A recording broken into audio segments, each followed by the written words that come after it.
About 60 years ago, my grandmother lived in Paris, where she created quite a sensation.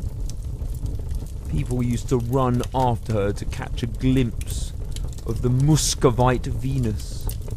Richelieu was crazy for her, and my grandmother maintains that he almost blew out his brains in consequence of her cruelty.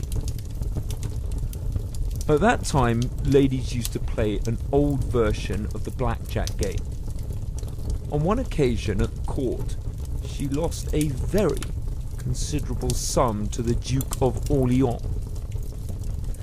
On returning home, my grandmother, while removing the patches from her face and taking off her hoops, informed my grandfather of her loss at the gaming table and ordered him to pay the money.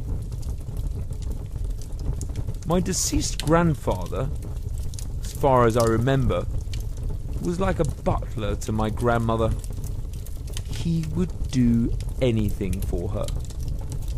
But on hearing of such a heavy loss, he lost his patience. He brought out their financial accounts book, calculated the various sums she had lost, and pointed out to her that in 6 months she had spent 500,000 francs. Refusing to pay the debt, my grandmother had one of her tantrums and slept by herself as a sign of her anger. The next day she sent for her husband, hoping that this domestic punishment had produced an effect upon him, but she found him inflexible. For the first time in her life, she gave reasons and explanations to my granddad, thinking she would be able to convince him by pointing out that there are debts and debts, and that there is a great difference between a prince and a coachmaker. But it was all in vain. My grandfather still remained obdurate.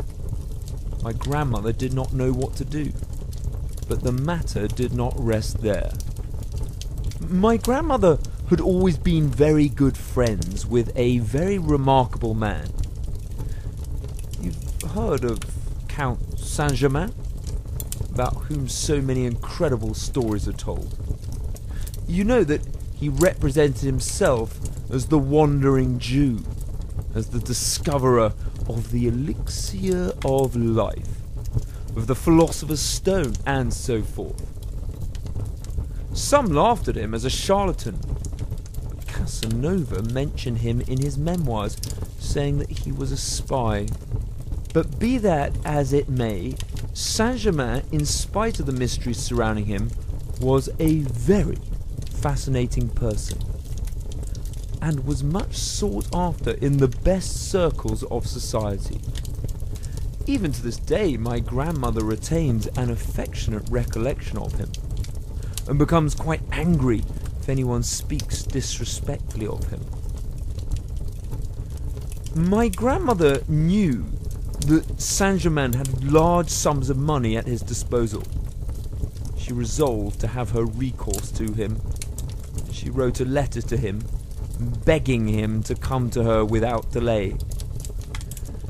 The queer old man immediately waited upon her and found her overwhelmed with grief. She described to him in the blackest colours the barbarity of her husband, and ended by declaring that her whole hope depended upon his friendship and amiability.